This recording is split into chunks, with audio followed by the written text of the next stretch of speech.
राष्ट्रवादीचे ज्येष्ठ नेते महेश कोठे यांच्या विशेष प्रयत्नातून दयानंद कॉलेज रोड जवळील रूपाभवानी चौकात कोळी समाजाचे आद्यकवी महर्षी वाल्मिकी यांच्या नावे सांस्कृतिक भवन उभारण्यात येत आहे।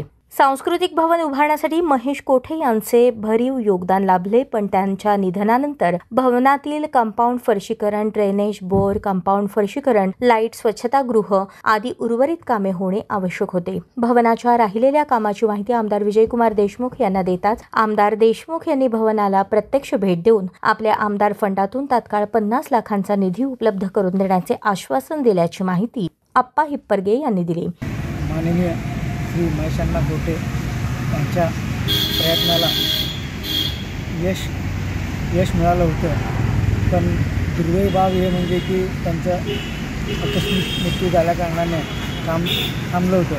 थांबल्या कारणाने माननीय श्री संजयजी कोळी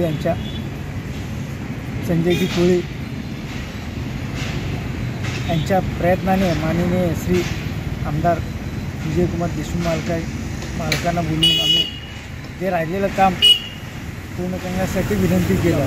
त्यात आलं ड्रेनेज, संडास आणि कंपाऊंड वॉल, त्याकरिता आम्ही 50 लाखाची मागणी केलेली आहे। मालक घेऊन सगळं बघून मालक म्हणलं ठीक आहे, काय ते विचार करू नका, जे अपूर्ण राहिलेलं काम ते पूर्ण करण्याची ग्वाही मी तुम्हाला देतो।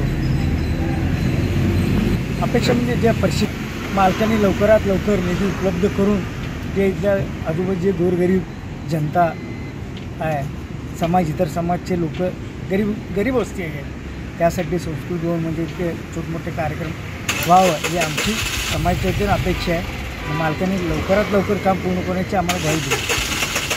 यावेळी पालिकेचे माजी सभागृह नेता संजय कोळी, सन्मुख गुत्तर्गी, शिवपुत्र जमादार, ध्यावणगाव, श्रीशैल हुंडेकरी, नितीन वालीकर, सातलिंग कोळी आदींसह कोळी समाज बांधव उपस्थित होते।